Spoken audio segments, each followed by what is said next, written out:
È tutta una magia, non so dove mai mai. E sentite come Tiziana è capace di raccontare la festa. C'erano saltimbanchi e cantori, indossavano abiti colorati, sorrisi raggianti e tanta allegria. Lanciavano a tutti un saluto, uno scherzo, un gioco di magia. C'erano messaggeri cupi con la schiena ricurva, in sella a cavalli stanchi, con l'aria di chi la vita l'ha lasciata scorrere, anziché viverla. C'erano commercianti con i carri trainati da buoi, con tanta fretta di arrivare e intenti a proteggere la loro mercanzia.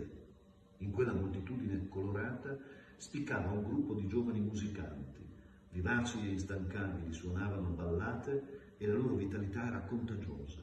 Guri affrettò il passo per camminare vicino a loro. Era tanto tempo che non si sentiva così spensierato e la musica festosa, con un ritmo incalzante, testi goliardici, veniva accompagnata dal ballo di una giovane donna. Era minuta, con il viso dolce e lo sguardo zingaro. Indossava un abito scollato che lasciava le spalle scoperte e terminava in una lunga ampia gonna a balze dai colori sgargianti.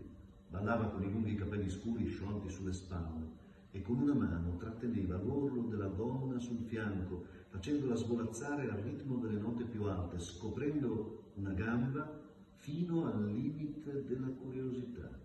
L'altro braccio era sollevato e lo muoveva in aria come un direttore d'orchestra. Tiziana Bellini, Il segreto di Guri.